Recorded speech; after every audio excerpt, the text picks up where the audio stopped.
pessoal, como vai? Eu espero que bem, todos vocês estejam bem. E nós estamos aqui para mais um vídeo, mais uma conversa. E o livro de hoje, desse vídeo aqui, é do autor C.S. Lewis e com o título Cartas de um Diabo ao Seu Aprendiz. Então vamos lá. Então, antes que a gente fale sobre o conteúdo do livro, gente, deixa eu apresentar aqui bem rapidinho esse livro para vocês, certo?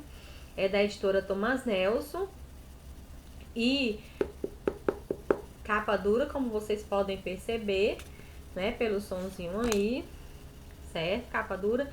Quando o leitor abre, tem essas páginas bonitinhas aqui, certo? Essa folha aqui, a folha grossa.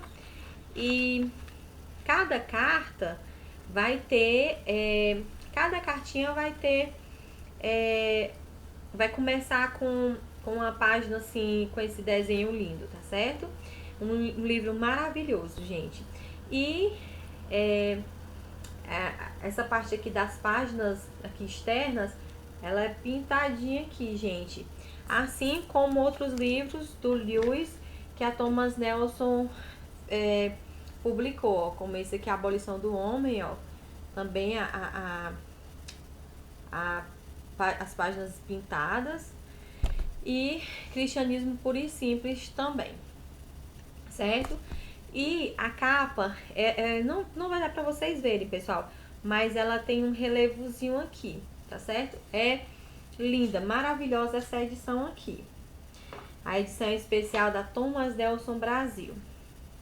E é um livro que tem 206 páginas. E a tradutora dele, pessoal, é a Gabriele Gregson. Eu não sei se eu tô sabendo pronunciar o nome da tradutora. Deixa eu ver aqui um ângulo melhor para vocês. Pronto. E aí, quem se interessar por conhecer essa tradutora, pessoal, ela tem palestras dela no YouTube. Ela é uma mulher inteligente, estudiosa do Lewis, e que pro leitor isso é muito importante, né? Que o tradutor, né, no caso a tradutora aqui, seja uma estudiosa daquele autor que ela está traduzindo. Passa mais segurança quando a gente for ler aquele livro.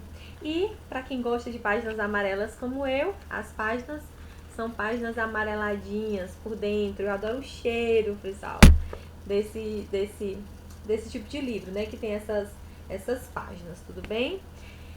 Então, fizemos a apresentação do livro.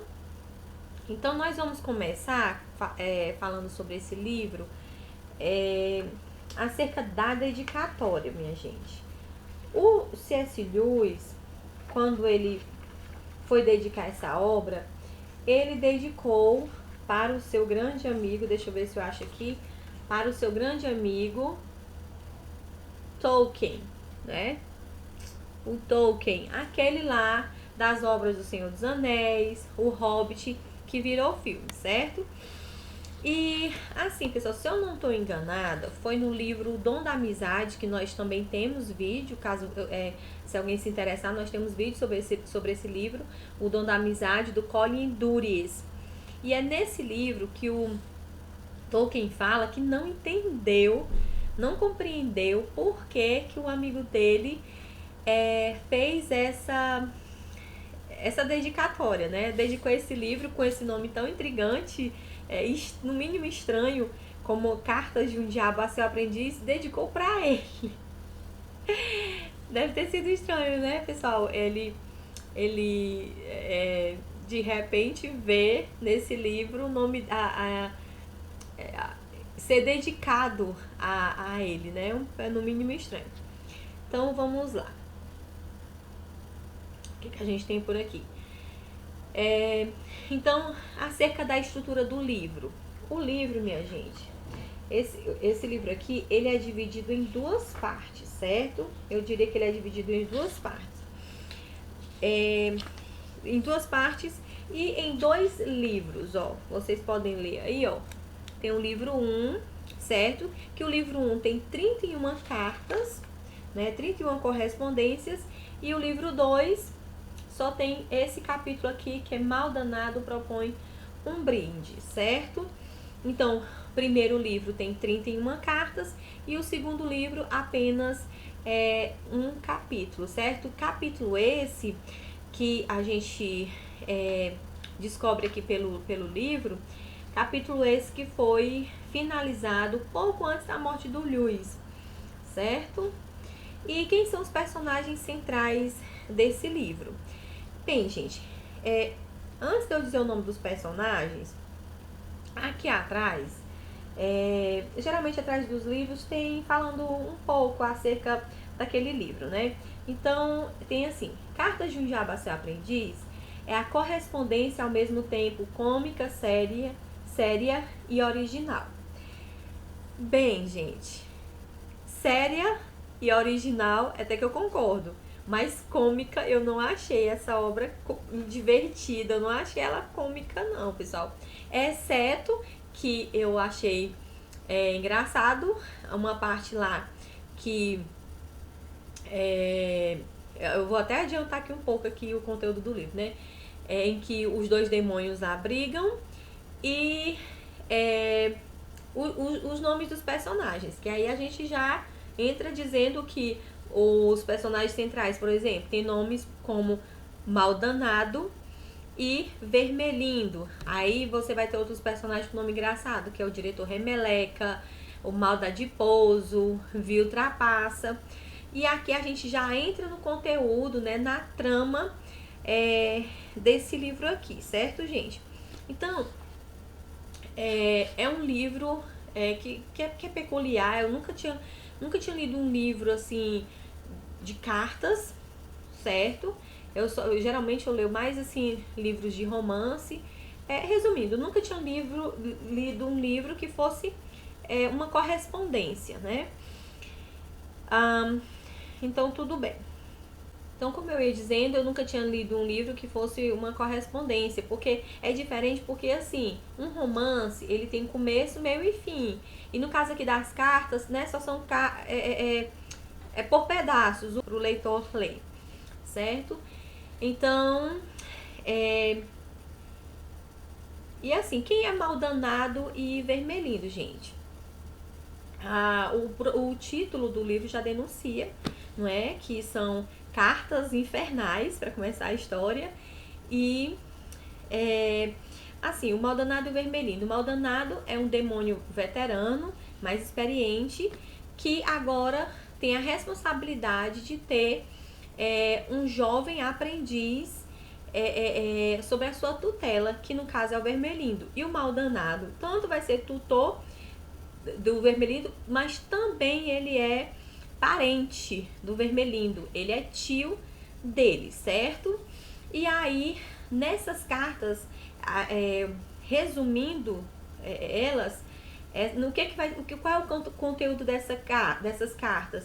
É que nessas cartas vai ter correspondência, geralmente é a correspondência do Maldanado para o Vermelindo. Eu não lembro de ter lido nenhuma carta do Vermelindo para o Maldanado.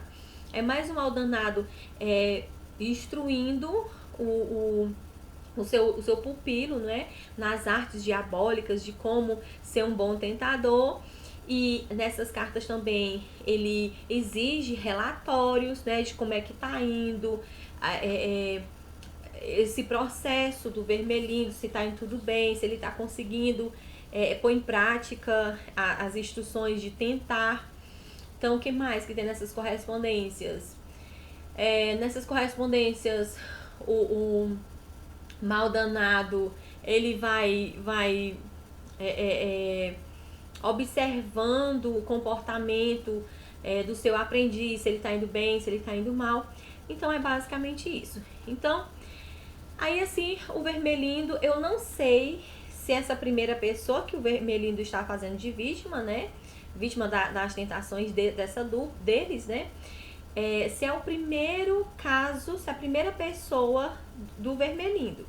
Mas o fato é que o Vermelindo tem agora um paciente, como eles chamam. Eles chamam as pessoas que são tentadas por ele de paciente, certo? E essa pessoa é um cristão recém-convertido, certo? Quando o que dá a entender no livro é que quando o Vermelhinho começou com ele não era crente ainda, não era cristão. Mas aí, com pouco tempo, com o passar do tempo, ele se tornou um cristão. E aí, o Maldanado não vai gostar nem um pouco disso e começa as tentações para que esse cristão saia dos caminhos de Deus, né? E também é interessante que, na perspectiva do diabo, né, dos demônios, Deus é visto como inimigo deles. Então, eles fazem de tudo para tirar esse cristão dos caminhos aí de Deus, certo? E aí eu anotei aqui, gente, as tentações que esse cristão, deixa eu achar bem rapidinho aqui para vocês, as tentações que esse cristão vai sofrer nas mãos dessa dupla, certo? A primeira tentação sofrida por esse cristão é dentro do âmbito doméstico.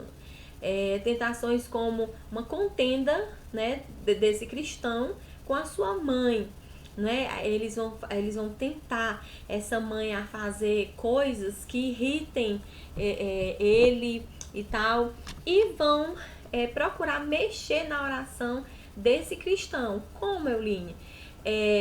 Na hora que ele for orar, e aí, para mostrar piedade e transformação, esse cristão vai ter que orar pela mãe dele. E na hora da oração, eles colocam uma tentação que é a seguinte: ele orar por uma mãe ideal, como se a mãe dele não fosse aquilo, né? Não fosse uma senhora que pegasse no pé dele, que o irritasse, não é? Mas só que eles, com essa primeira tentação, eles fracassam, gente. Eles fracassam. O cristão consegue fazer uma oração genuína pela sua mãe, não é? E por que eles fazem isso? Eles tentam atrapalhar a oração desse cristão, para que ela não chegue ao céu, né? Não chegue aos ouvidos de Deus. Mas aí eles fracassam. Mas como eu coloquei, eu gosto de riscar meus livros, gente, ó.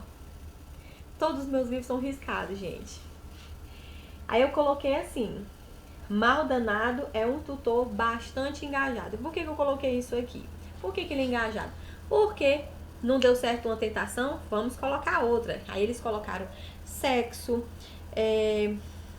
Na verdade, vou só voltar um pouquinho antes. Antes deles colocarem a tentação do sexo para essa pessoa, esse cristão recém-convertido, eles colocaram no caminho dele amigos, mas esses amigos eram más companhias para esse cristão. Aí depois e nessa tentação aí, né, de colocar essas más companhias no caminho desse cristão, eles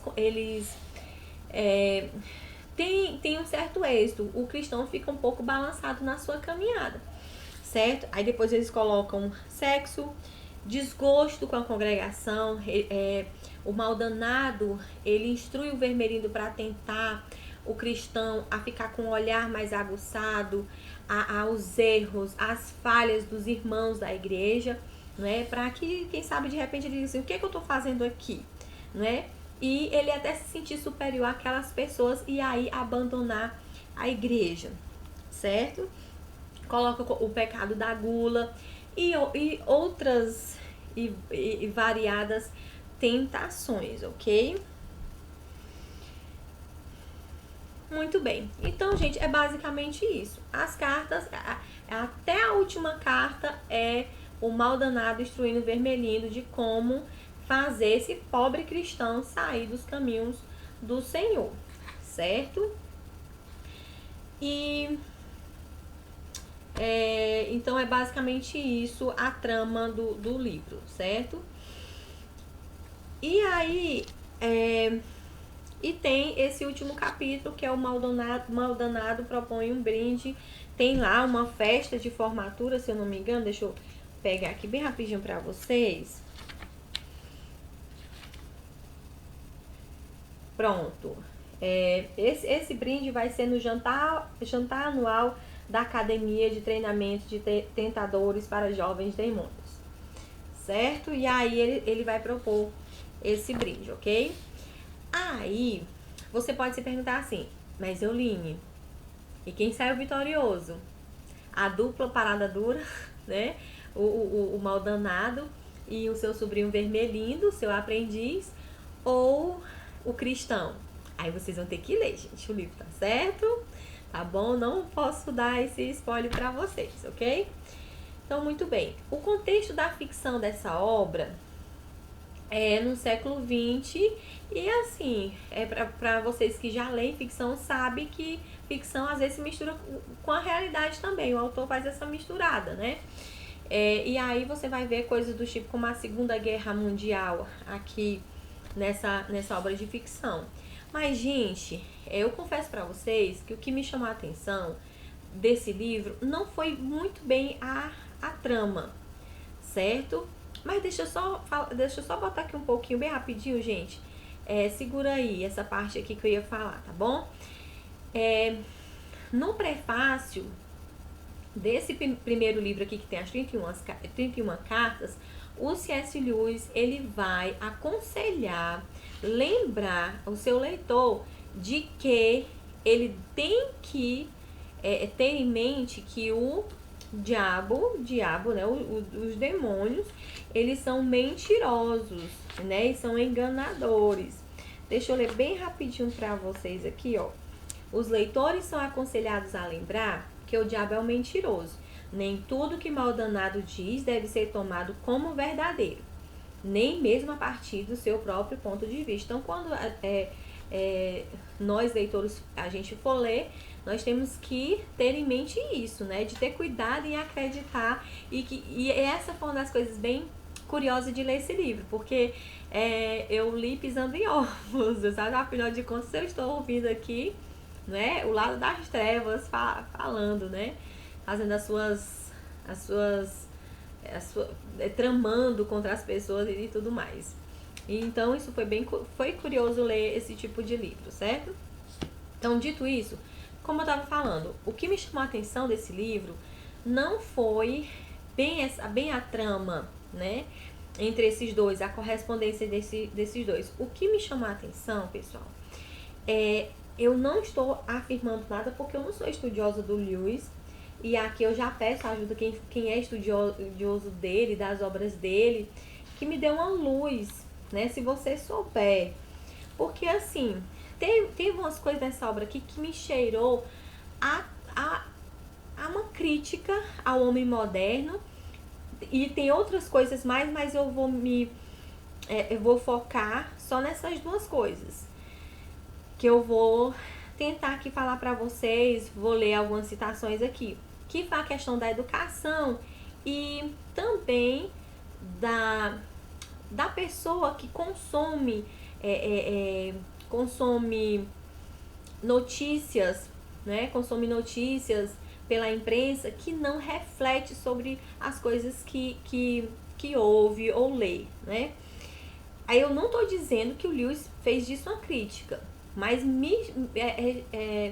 eu senti um cheiro de crítica, né, do autor acerca da educação na Inglaterra na sua época e uma crítica a esse homem moderno, certo? E, assim, por que eu falo assim? Porque, mas é um livro de ficção, isso aqui é pra se divertir. Nem sempre, gente, nem sempre. Eu tenho aprendido, por exemplo, com Mortimer Adler, que um romance, que é uma obra também de ficção, e lá o autor pode fazer, sim, uma crítica ao seu tempo, à sua época, ou então está somente colocando na sua obra as impressões que ele tem do seu contexto ali, certo? Então, mais uma vez, eu não estou dizendo que é uma crítica do Lewis, mas que me cheira, e por incrível que pareça, tem umas coisas que a gente consegue fazer um link, né, com a Inglaterra naquela época que ele escreveu, ou não, com a Inglaterra daquela época e com o Brasil, com certas coisas que estão acontecendo aqui no Brasil, certo? Por que eu digo isso? Então, na primeira carta aqui, que o Vermelindo vai tentar esse cristão, o que acontece? O Vermelindo vai querer usar a tática da argumentação.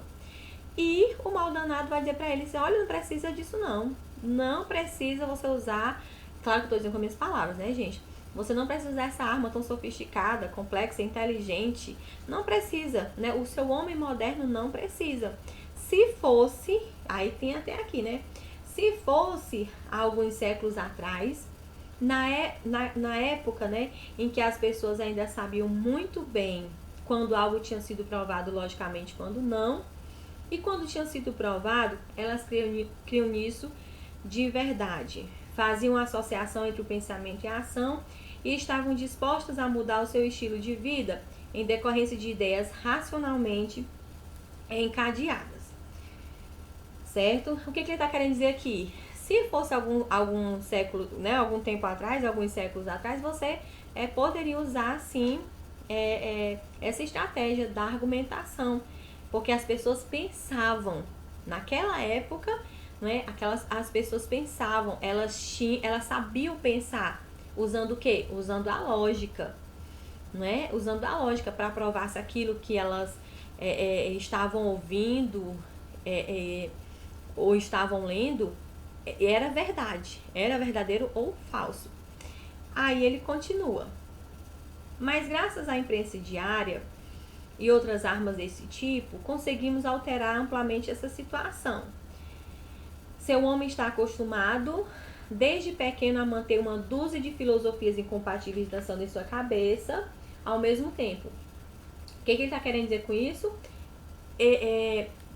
Tem-se a imprensa.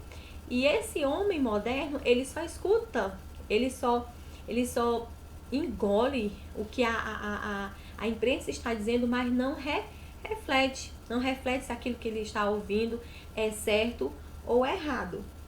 E aí a gente para um pouquinho e a gente olha para nós mesmos, né? Será que isso não é verdade nos dias de hoje? Não é?